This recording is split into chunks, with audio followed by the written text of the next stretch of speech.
Tapi kalau lihat di jam Habib, hari ini menunjukkan tanggal 1 Sya'ban. Artinya hitungan Arab ini dia 30 atau 29. Kalau kelihatan hilal berarti tanggal 1. Ini katakan.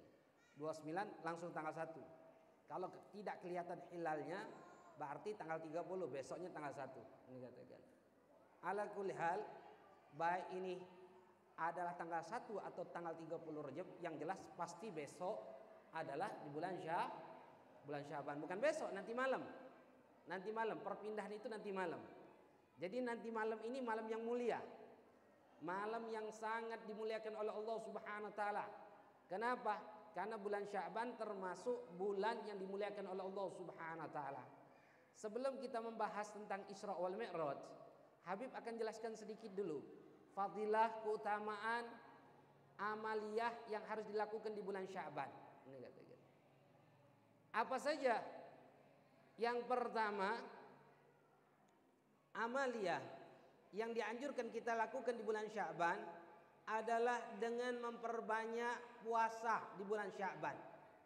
Karena dalam satu riwayat bahwasanya paling banyaknya amal ibadah puasa yang dilakukan oleh Rasulullah SAW selain di bulan Ramadan adalah di bulan Sya'ban.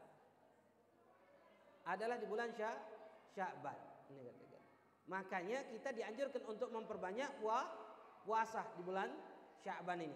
Mulai besok hari Senin, Selasa, Rabu, Kamis, Jumat, Sabtu, seterusnya boleh. Kecuali nanti puasanya itu tidak diperbolehkan lagi kalau sudah nisful akhir bulan Sya'ban, pertengahan akhir bulan Sya'ban, mulai tanggal 16. Nggak boleh jika sebelumnya kita tidak puasa. Kalau dari tanggal 14 puasa, 15 puasa, 16, 17 puasa boleh. Kalau 18 nggak puasa, 19 sudah nggak boleh lagi puasa kita orang. Paham? Kecuali kata ulama kita sambung. Sebagaimana tadi yang habis sebutkan 13, 14, 15 atau 15, 16, 17, 18 sambung terus. Kecuali disambung. Atau kita qadha. Habib saya ini banyak qadha. Saya punya qadha mungkin 20 hari. Kalau mulai besok qadhanya otomatis di tanggal 16 masih saya qadha puasa. Bagaimana? Enggak apa-apa. Jika qadha enggak diperbolehkan. Atau kalau kita punya membayar kafarat. Kafarat puasa misalnya, nggak apa-apa di nisful akhir bulan Ramadan. Ini katakan. Atau kita nadar, bertepatan dengan tanggal 15 atau tanggal 17 Sya'ban, maka boleh kita untuk puasa. Selain itu tidak diperbolehkan lagi untuk puasa di pertengahan akhir bulan Sya'ban. Ingat ya. Jadi disunahkan tiap hari ini kita puasa di bulan Sya'ban. Kemudian Sya'ban adalah bulan Rasulullah SAW, bulan kanjeng Nabi Muhammad SAW. Rasulullah katakan Sya'ban syahri, Rajab syahrullah kata Rasulullah. Sya'ban syahri, wa Ramadan syahrul ummati. Rajab bulannya Allah, Sya'ban bulanku, Ramadan adalah bulan umatku kata Rasulullah. Rajab syahrul istighfar, bulan untuk memperbanyak istighfar. Bulan Sya'ban bulan untuk memperbanyak salawat kepada Rasulullah SAW. Jadi di bulan Sya'ban ini perbanyak salawat. Ramadan bulan qiraatul Quran. Jadi perbanyak ibadah yang kedua setelah puasa adalah salawat. Kenapa dianggap bulan salawat? Karena perintah turun untuk salawat itu turunnya di bulan Sya'ban.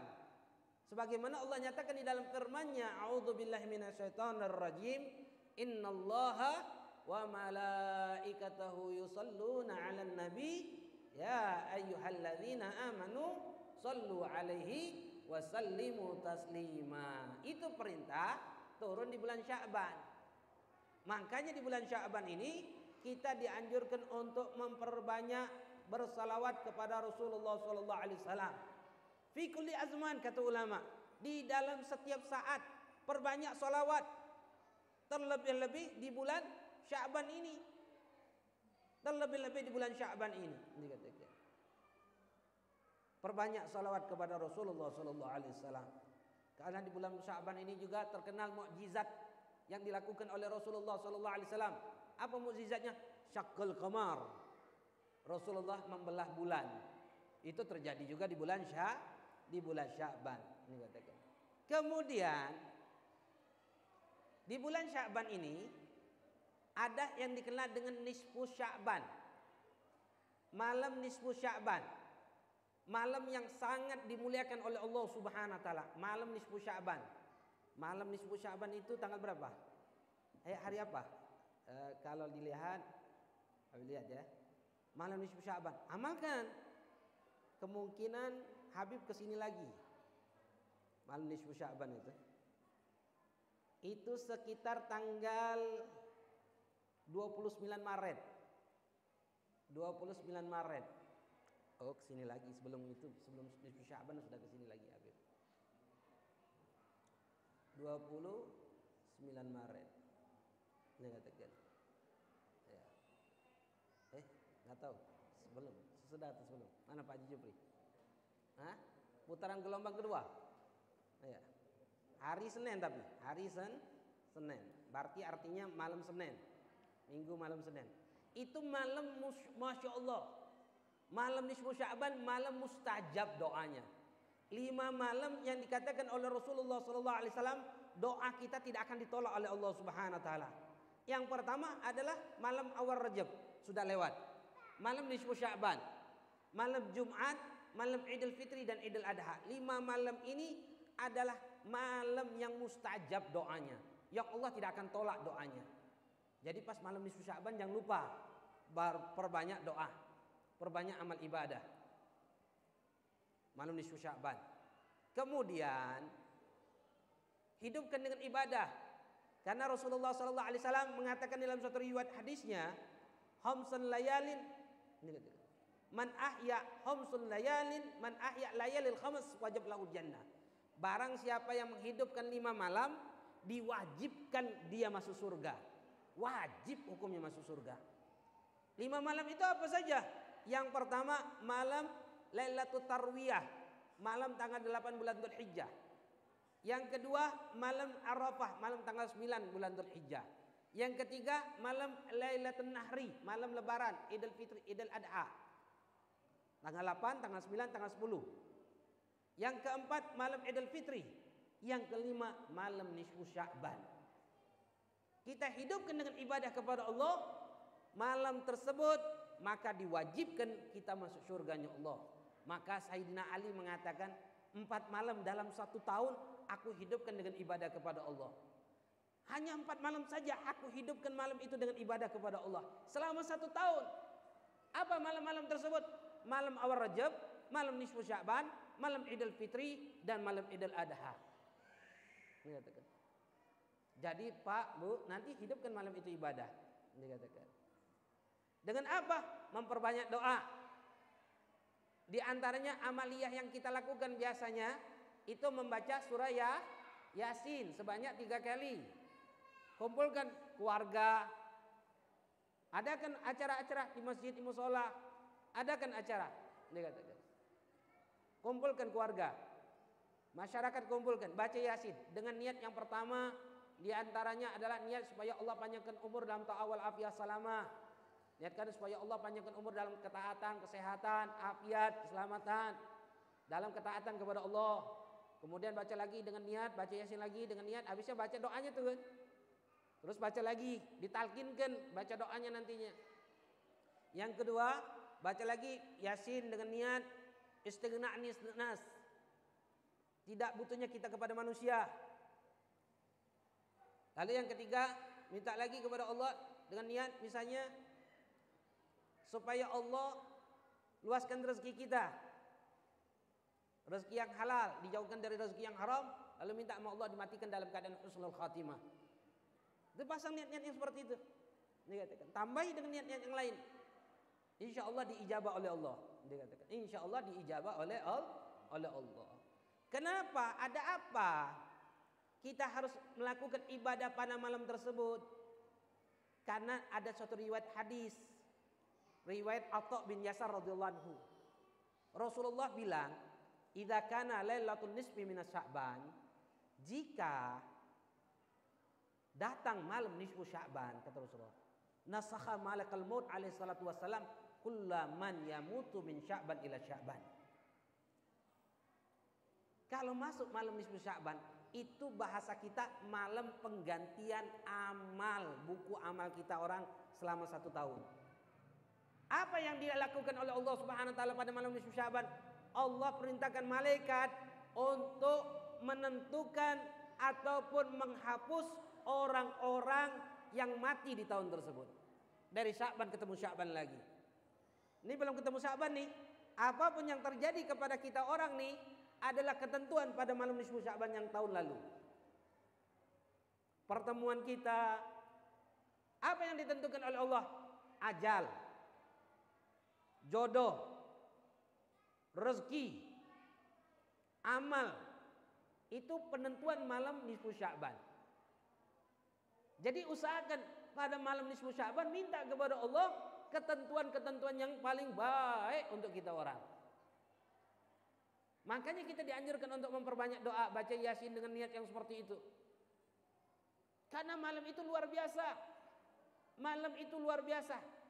Bahkan dikatakan oleh ulama, malam itu innallaha yaghfir li jami'il muslimin fi tilkal lailah. Allah akan mengampuni setiap kaum muslimin dan muslimat dari setiap dosa-dosanya. Allah akan ampuni. Allah akan turunkan ampunan, Allah akan turunkan rahmat pada malam nisfu Sya'ban. Semuanya mendapatkan ampunan dan rahmatnya Allah. Kecuali memang ada beberapa orang yang tidak mendapatkan ampunan dan rahmatnya Allah. Siapa mereka orang? Sebagaimana Rasulullah SAW mengatakan. Siapa saja? Yang pertama, musyrikun billah, orang yang menyekutukan Allah. Orang yang menyekutukan Allah tidak akan pernah mendapatkan ampunan dan rahmatnya Allah. Yang kedua, musyahid, orang yang suka bertengkar. Bertengkar sama saudara, bertengkar sama tetangga, bertengkar sama kerabat sahabat. Tabih, hati-hati, enggak mendapatkan ampunan dan rahmatnya Allah. Doanya enggak akan ijabah oleh Allah. Mumpung masuk ini, ayo jalin hubungan, hindari pertengkaran. Kemudian asyarun. Siapa asyar? Yang mengambil pajak,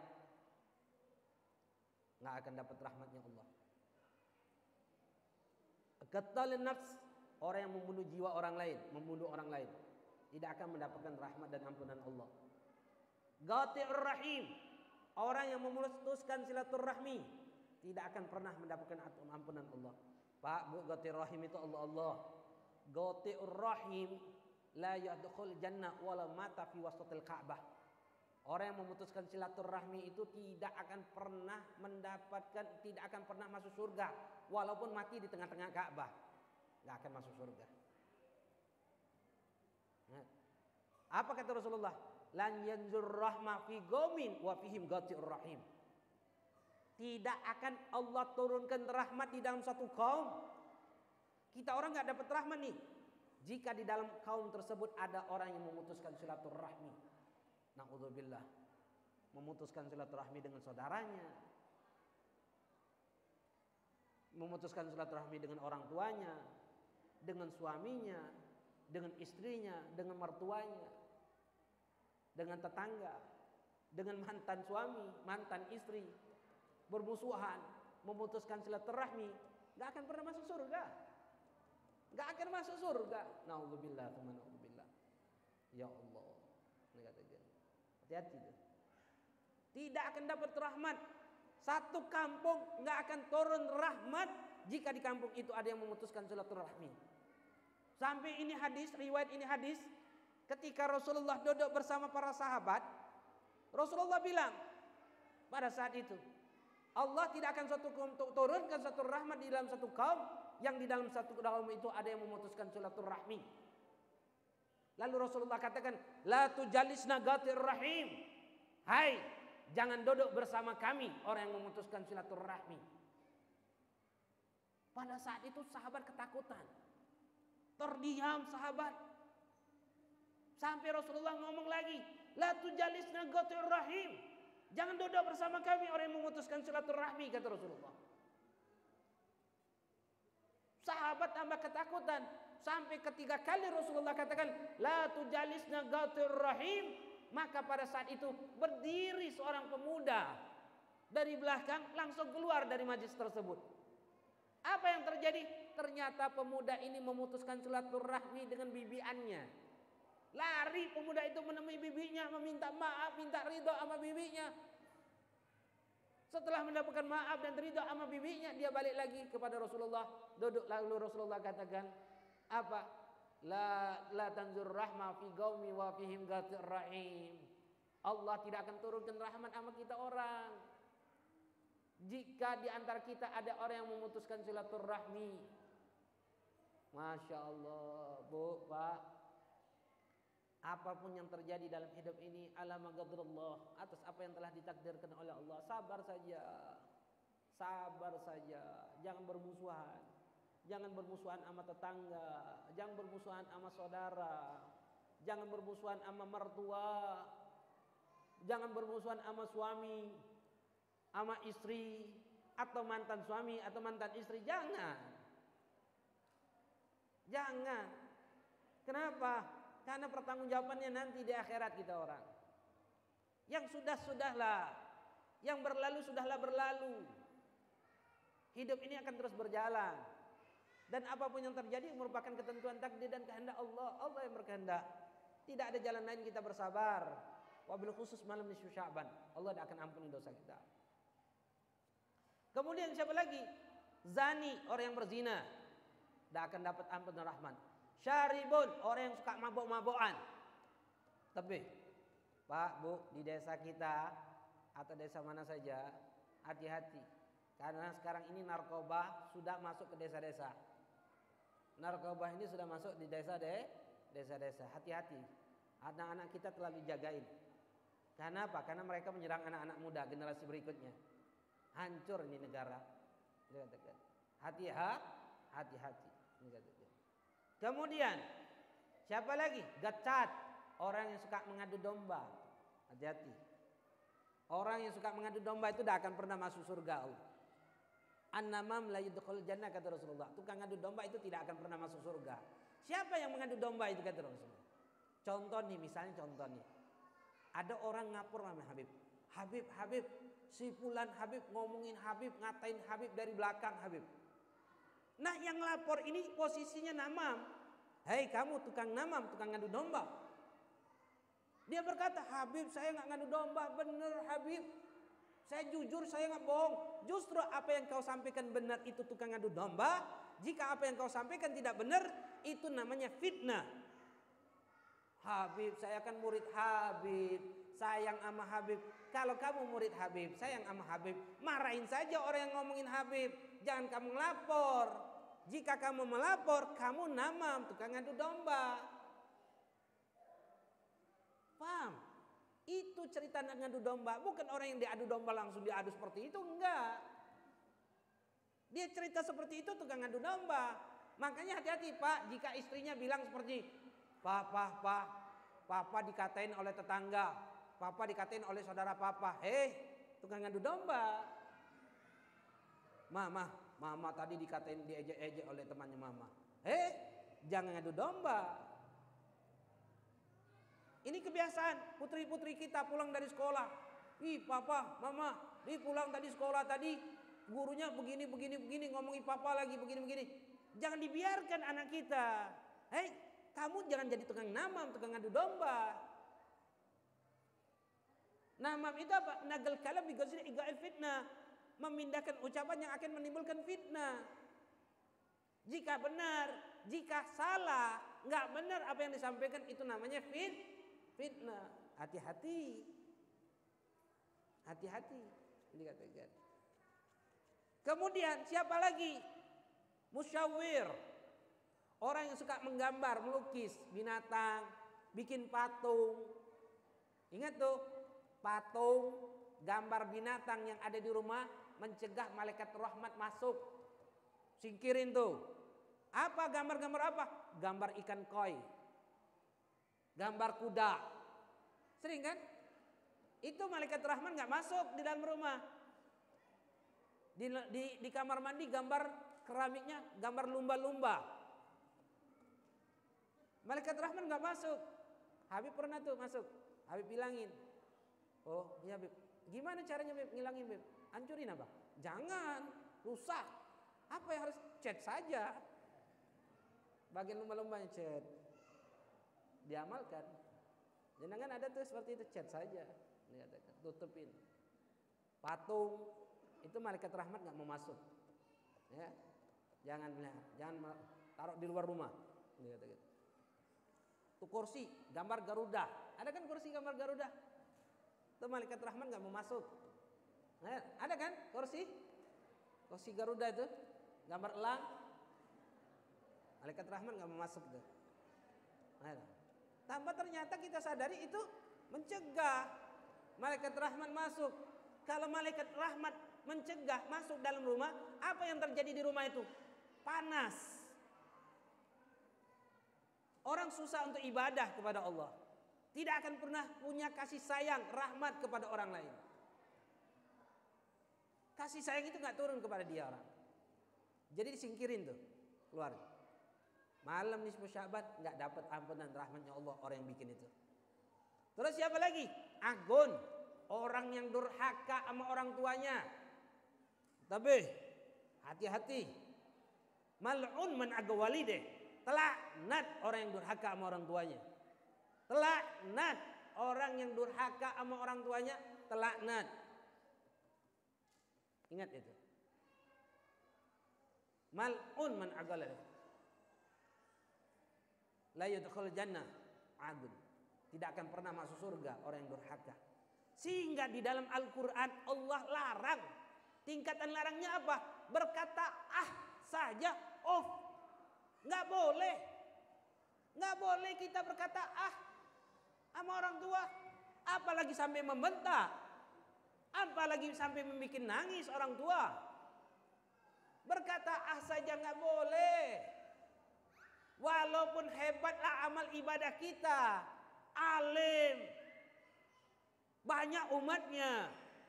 Bagus ibadahnya. Hajinya tiap tahun, umrahnya tiap hari, puasa tiap hari, sedekahnya luar biasa. Tapi jika dia durhaka sama orang tuanya, mal'un, laknat dia, tidak akan mendapatkan rahmatnya Allah. Gak akan bisa dia masuk surga. Ingat-ingat itu. Kita yang hadir dalam majlis ini adalah anak dari orang tua kita. Semuanya. Tapi beda antara kaum laki-laki dan perempuan. Bu, ingat, suami dari dia lahir sampai dia mati, dia tetap adalah hak milik dari orang tuanya. Bukan milik Anda sebagai istrinya. Ingat itu. Jangan pernah menghalangi suami Anda untuk selalu taat kepada orang tuanya. Jika Anda menghalangi, mencegah suami Anda untuk taat kepada orang tuanya, untuk mendahului orang tuanya, Anda punya suami mal'un, telaknat, dan Anda pun akan dilaknat oleh Allah. Ingat itu. Ingat suami, kaum laki-laki, yang harus kita utamakan bukan istri kita, yang harus kita utamakan bukan anak-anak kita, tapi siapa yang harus kita utamakan dahulukan? Orang tua. Orang tua. Ingat itu. Tapi di zaman Nabi ada orang ngelapor kepada Nabi, Nabi, ayahku ini selalu saja minta uang amaku, wahai Nabi. Dia ini nggak mau kerja, ngabisin uangku saja, wahai Nabi. Lalu Nabi berkatakan, mana orang tuamu? Mana bapakmu? Dipanggil bapaknya. Bapaknya datang. Lalu mengatakan, hai bapak, kenapa kau habiskan harta anakmu? Lalu sang bapak mengatakan, wahai Nabi, saya nggak mampu kerja. Saya sudah nggak mampu kerja. Maka Nabi mengatakan, wahai bapak, hai anak, anta wa maluka li abika. Kau dan harta yang kau miliki adalah punya ayahmu. Ingat itu? Ingat itu. Paham kita orang? Hartanya kita itu punya orang tua kita. Bahkan diri kita punya orang tua kita. Bukan punya istri, bukan punya anak-anak kita, bukan. Ingat itu. Perhatikan itu. Beliin hadiah. Yang diutamakan siapa? Orang tua.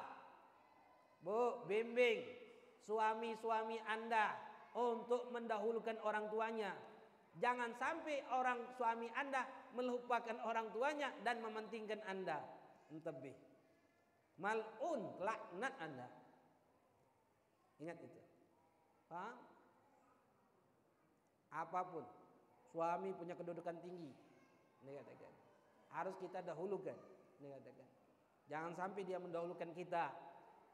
Apalagi ada suami-suami di zaman sekarang ini takut mau sedekah sama ibunya, takut mau sedekah sama bapaknya, takut mau sedekah sama orang tuanya. Kenapa? Takut ketahuan istri, nanti istri marah. Hei, perempuan, lebih jangan sampai terjadi. Mal'un, kalau ada anak, Anda takut ingin sedekah untuk istri orang tua Anda, karena istri Anda telaknat Anda, telaknat Anda. Tidak akan pernah bahagia hidup Anda, dunia akhirat. Salah satu adab yang Allah percepatkan di dunia adalah uququl walidain. Ingat itu. Salah satu adab yang Allah percepat di dalam dunia, di antara dosa-dosa kita, itu Allah ajilkan, Allah takhirkan nanti di akhirat. Di antara yang dipercepat itu apa? Uququl walidain, orang yang durhaka sama orang tua, dipercepat di dunia sebelum dia mati. Artinya dia tidak akan pernah bahagia. Ingat itu. Allah dengan orang tua. Pulang sekarang biasakan musafahah sama orang tua. Salaman. Jenengan salaman sama Habib luar biasa. Bolak-balik. Ini katakan. Sama orang tua nggak pernah salaman seperti itu. Mal'un Anda, laknat Anda. Ingat itu. Hati-hati itu. Awas-awas. Nggak akan pernah bahagia orang yang durhaka sama orang tua. Masya Allah. Malam nisfu Sya'ban nggak akan dapat rahmat dan ampunan Allah. Ingat itu. Apalagi sampai bikin nangis orang tua, sampai menyusahkan orang tua.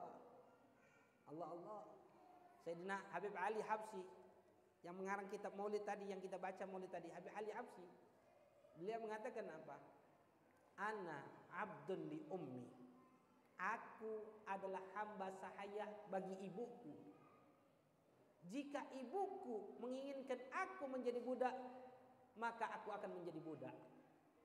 Ibuku menjadikan aku, merdekakan aku, maka aku akan merdeka. Jika ibuku menjual diriku, maka aku terjual. Diriku dan hartaku milik ibuku. Allah dengan orang tua. Allah, hati-hati ikhwan. Jangan durhaka sama orang tua. Bu, Pak, untuk mendapatkan anak yang soleh dan soleha yang tak ada sama kita nggak instan. Ada pertanggungjawaban juga dari orang tuanya. Orang tuanya yang menjadikan anak itu harusnya menjadi anak yang soleh dan soleha. Peran penting. Bukan berarti anak itu bebas pengennya jadi langsung berbakti sama orang tua. Enggak seperti itu. Orang tua punya peran penting untuk mendidik anaknya menjadi anak yang berbakti. Anak jangan diajak ribut. Ini kalau kita ribut sama suami istri nih, biasanya istri sama suaminya nih ngajak. Tuh lihat ibumu, ngomel aja. Ini anak diajak untuk memusuhi ibunya. Tuh lihat bapakmu, ngomongnya kasar sama kita. Lihat tuh, nyakitin hati kita saja. Ini anak dididik untuk kurang ajar sama bapaknya. Tapi hati-hati. Mal'un itu anaknya telaknat. Kita punya anak telaknat mau? Dilaknat oleh Allah. Kenapa? Karena doktrin ibu bapaknya ketika ribut ngajak anak-anaknya. Ingat, apapun yang dilakukan oleh orang tua, apapun, baik itu benar ataupun salah, tidak ada hak kita selaku anak untuk menghukuminya. Jika salah berusaha saja untuk benarkan, bukan menghukumi. Ini ada anak-anak benci sama bapaknya, diajarkan oleh ibunya untuk benci sama anak-anak bapaknya. Kenapa? Karena sudah pisah cerai, atau suaminya kawin lagi. Si anak didoktrin benci sama bapaknya, si anak didoktrin benci sama ibunya. Mal'un, telaknat. Telaknat itu anak. Hati-hati ikhwan, jangan durhaka sama orang tua. Allah sama orang tua. Allah wabil khusus sama ibu. Wabil khusus kita kaum laki-laki sama ibu. Sabar. Ngurus orang tua nggak gampang. Berhadapan sama orang tua itu tidak gampang. Karena apa? Cara pola pikir mereka dengan cara pikir kita beda. Lihat kan. Tapi yang jelas, masya Allah, orang tua segalanya. Orang tua segala-galanya. Malam di Sya'ban, orang yang durhaka sama orang tua tidak akan mendapatkan ampunan. Terus madrub fil tijarah, orang yang khianat di dalam perdagangan, suka ngurangi takaran di dalam dagangan. Apa kemarin tuh malam? Deres.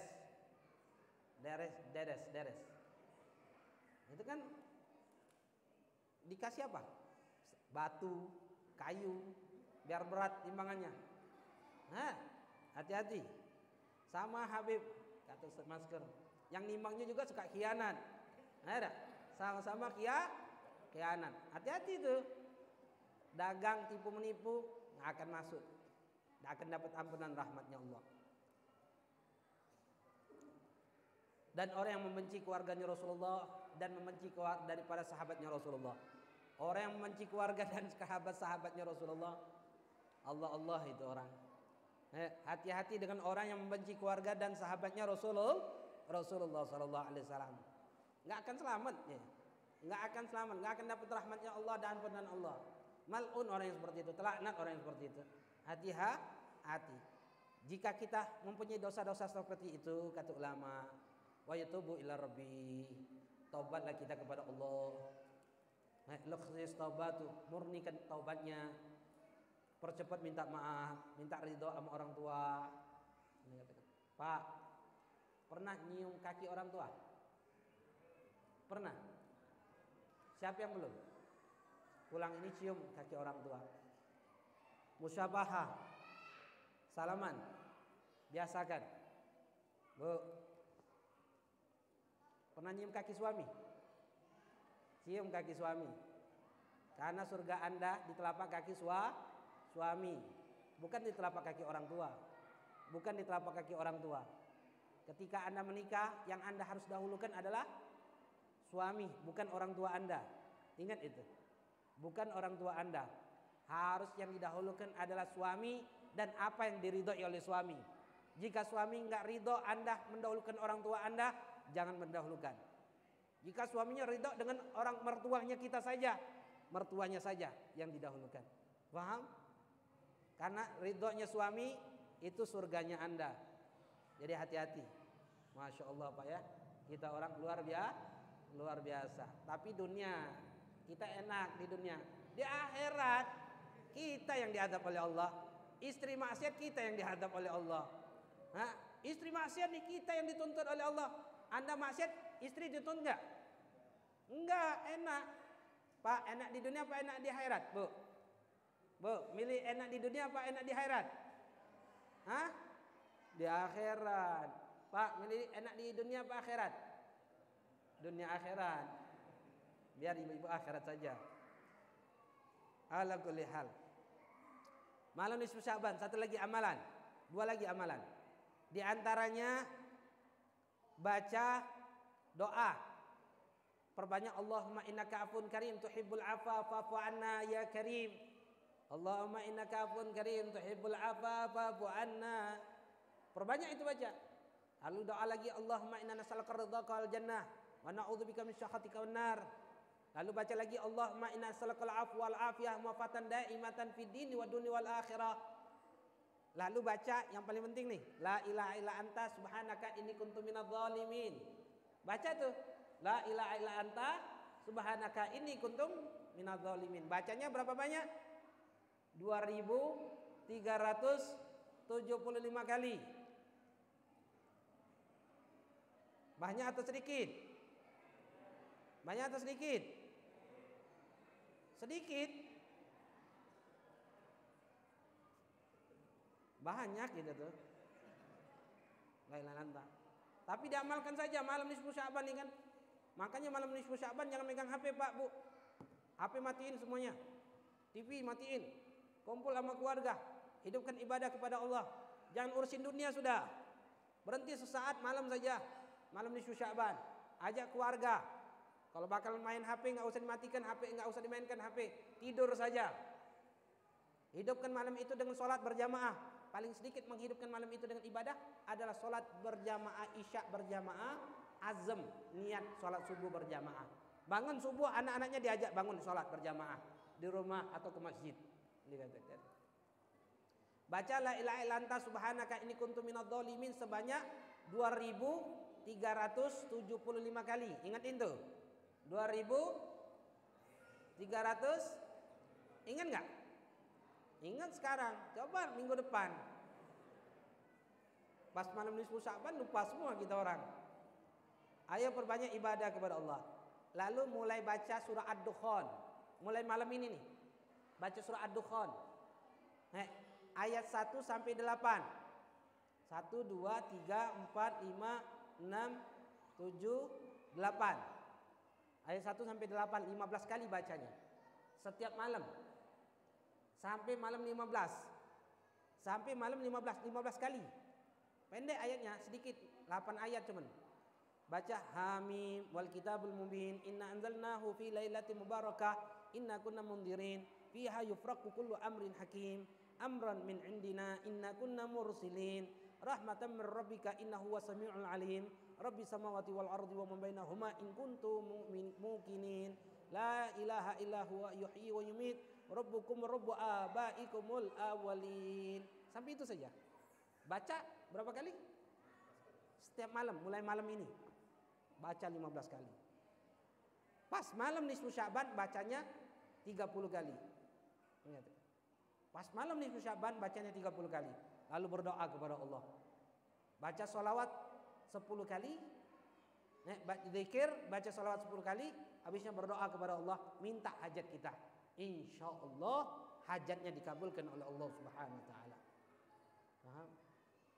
Yang baca la ilaha illa anta subhanaka inni kuntu minadz zalimin pada malam itu 2375 kali, insya Allah akan diberikan keamanan dari segala macam bala, musibah selama 1 tahun. Amalkan ya. Pendek la ilaha illa anta subhanaka inni kuntu minadz zalimin. Sedikit pegang tasbih. Atau ada tasbih tuh beli depan tuh. Pak, Bu, beli tuh tasbih digital. Tasbih digital. Apalagi ada yang mau beramal beli semua bagi-bagiin. Masya Allah itu pahalanya. Luar biasa. Habib nyarankan saja. Nyari pahala Habib nih. Pahala nganjak. Itu amalan-amalan pada malam nisfu Sya'ban. Pak, Bu, ya Allah. Ingat ya malam nisfu Sya'ban doa mustajab. Ingatin. Usikum bidoa. Habib wasiat sama jenengan doakan Habib. Jangan lupa doakan Habib. Doakan Habib malam nisfu Sya'ban. Malamnya mustajab, doanya mustajab. Ini katakan. Siapa nama Habib? Habib Ahmad. Nama Habib Ahmad bin Alwi Al-Kaf. Ahmad bin Alwi Al-Kaf. Doakan Habib. Kemudian kemarin gak berapa lama yang lalu, tepatnya hari Kamis kemarin, itu adalah Isra wal Mi'raj tanggal 27 Rajab. Isra wal Mi'raj adalah perintah Allah Subhanahu wa taala untuk perintah salat. Makanya di dalam Isra wal Mi'raj itu penuh perjalanan yang luar biasa. Di antara salah satu perjalanan tersebut Rasulullah diperlihatkan berbagai macam keadaan orang-orang yang ada di dalam surga dan ada di dalam neraka. Salah satunya di antara apa yang dilihat oleh Rasulullah SAW adalah Rasulullah melihat ada orang yang bercocok tanam. Hari itu bercocok tanam, besoknya panen. Setelah panen, nambah lagi panen lagi. Setelah panen, panen lagi. Itu buahnya kembali lagi, buahnya kembali lagi. Setelah dipanen, balik lagi seperti semula. Rasulullah takjub melihat orang itu. Lalu Rasulullah bertanya kepada malaikat Jibril, "Ya Jibril, man haula ya Jibril?" Ya Jibril, siapa mereka orang? Apa kata Rasulullah? Kata Jibril, "Haula mujahiduna fi sabilillah, yudha'afuna di'fan bi sab'ami'ati di'fan. Wa ma anfaqu min syai' fa huwa yukhlifu." Mereka itu adalah orang yang berjihad di jalan Allah. Berjihad dengan apa? Semuanya. Berjihad dengan tenaganya, berjihad dengan pikirannya, berjihad dengan ilmunya, berjihad dengan hartanya, berjihad dengan pedangnya, berjihad dengan jabatannya, berjihad dengan dirinya di jalan Allah. Setiap yang mereka lakukan, Allah lipatkan gandakan pahalanya menjadi 700 lipatan ganda. Wa ma anfaqu min syai'in fa huwa yuhlifu. Tidak ada satu pun yang dikeluarkan dari dirinya, Allah yang akan gantinya. Nih, yang bawa meja, yang angkat meja, siapa? Diganti oleh Allah. Apa? Jihad dengan tenaganya. Yang beli minuman, diganti oleh Allah. Jihad dengan hartanya. Semuanya yang mengumpulkan kita, ngajak masyarakat, diganti oleh Allah. Kenapa? Dengan jihad, dengan keadaannya. Semuanya akan diganti oleh Allah. Begitu juga duduknya kita di dalam majelis taklim ini saat ini. Tidaklah kita berjihad di jalan Allah, kita ini berjuang di jalan Allah. Apa berjuang apa? Menghilangkan ketidakpahaman kita dengan agama Islam, menghilangkan kebodohan kita, menghilangkan kekurangan iman kita kepada Allah. Itu jihad kita sekarang ini. Berjihad kita dengan keluarga, dengan anak, dengan suami, istrinya, dengan hartanya, kedudukannya. Tujuannya adalah mengharapkan ridha Allah. Dan semua apa yang kita lakukan saat ini nanti. Sekarang ini nggak kerasa, sekarang ini nggak kelihatan, sekarang ini lihatnya capek, susah, habis. Yang sekarang ini kita lihat, tapi nanti kalau sudah Allah matikan kita, Allah. Kalau Allah sudah matikan kita, Pak, Bu, tidak ada lagi. Istri tidak ada ceritanya, suami nggak ada ceritanya, harta semuanya nggak ada cerita. Yang ada ceritanya amal yang kita lakukan dan hadapan Allah Subhanahu wa taala. Allah akan memintakan pertanggungjawaban. Makanya Habib Abdullah bin Husain bin Tauhid radhiyallahu anhu, beliau katakan apa? Ad-dunya halaluha yuhasibu, haramuha yu'adzibu. Dunia ini halal, itu ada hisabnya, pertanggungjawabannya nanti di akhirat, diperhitungkan oleh Allah. Sedangkan yang haram akan diazab oleh Allah Subhanahu wa taala. Jadi dunia ini nggak ada yang enak nanti di akhirat. Dunia ini nggak ada yang enak nanti di akhirat. Hanya di dunia saja kita merasakan kenikmatan demi kenikmatan, tapi ingat, yauma idzin anin na'im, Allah akan bertanyakan. Tsumma la tus'aluna yauma idzin anin na'im, kata Allah. Allah akan bertanyakan setiap nikmat yang Allah berikan kepada kita orang. Masya Allah. Mampu Pak, Bu? Mampu kita menjawab pertanyaan demi pertanyaan itu? Tidak akan mampu kita orang. Lalu Allah perintahkan di dalam Isra wal Mi'raj ini perintah sholat. Perintah sholat ini sangat luar biasa Pak, Bu. Perintah yang agung, perintah yang luar biasa. Jadi jaga, jangan pernah meninggalkan sholat. Jaga diri kita, jangan pernah kita meninggalkan sholat. Jaga diri kita, jaga suami kita, jaga istri kita, jaga anak-anak kita, keluarga, tetangga, kerabat, sahabat. Jangan pernah meninggalkan sholat. Kita punya pegawai, perintahkan semua pegawai kita sholat. Nggak sholat berhenti dari kerjaan. Kenapa? Karena dia meninggalkan sholat, kita yang bertanggung jawab nanti di hadapan Allah. Pak, Bu, mencari menantu nanti, kalau dia nggak sholat, jangan diterima lamarannya. Ya, anak nih laki-laki kalau dia mau nikah, kalau dia nggak sholat, nggak usah dinikahin. Kamu mau jadi kapten kapal nantinya. Kalau kamunya oleng, kapalnya oleng, istri kamu akan jadi oleng juga. Paham? Bu, putri kita nih mau lamar, sholat nggak? Nggak sholat, jauh-jauh. Paham? Enak saja saya membesarkan putri saya, capek-capek, mau dijadikan main kapal-kapal yang oleng. Ingat Pak, Bu, sholat jangan ditinggalkan. Pertanyaan pertama kali di alam barzah itu tentang masalah sholat. Sholatnya bagus, insya Allah amal yang lainnya bagus. Kalau sholatnya bolong-bolong, Allah, nanti di akhirat kalau sudah mati, bolong-bolong juga. Paham dengan bolongnya kemana? Ke neraka. Susah kita orang. Bu, jaga sholat. Anak-anak kecil umur 7 tahun perintahkan sholat. Umur 10 tahun meninggalkan sholat wajib dipukul. Wajib dipukul. Wajib dipukul. Artinya jangan dimaafkan. Tapi ingat pukulannya jangan berlebih-lebihan. Ingat ya. Jangan pernah meninggalkan sholat. Ini 10 tahun lebih kan? Kalau meninggalkan sholat pukul. Wajib dipukul anak-anaknya. Harus dipukul. Umur 15 tahun perintah syariat lepas. Karena akan syariat mengambil alih. Orang meninggalkan sholat apa hukumnya Pak, Bu? Bunuh dengan cara dipenggal kepalanya. Hukum dunia itu. Belum lagi nanti hukum akhirat. Na'udzubillah, na'udzubillah. Mudah-mudahan sedikit nasihat ini menjadikan kita semangat ibadah kepada Allah Subhanahu wa taala. Mudah-mudahan Allah senantiasa memberikan hidayah, inayah, pertolongannya dan taufiknya kepada kita untuk senantiasa dekat kepada Allah, untuk dijauhkan dari perkara-perkara yang bisa menyebabkan kita jauh dari Allah Subhanahu wa taala.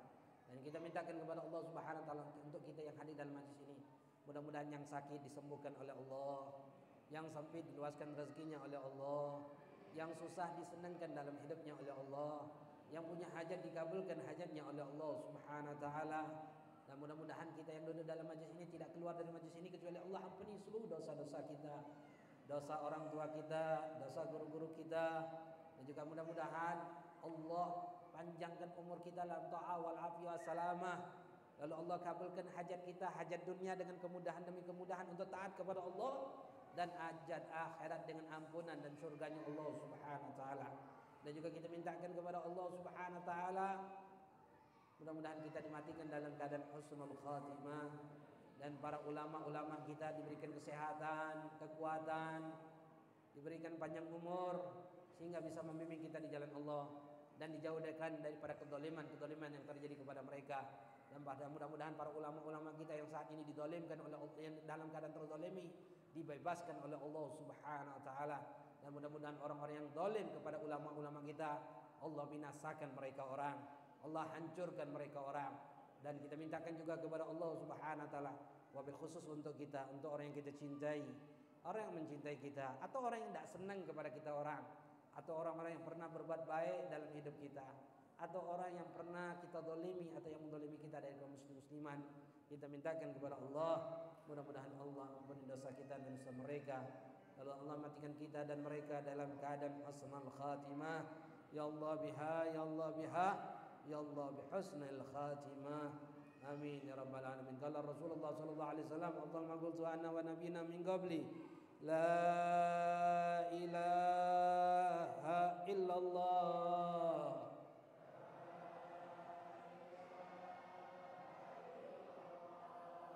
La ilaha illallah.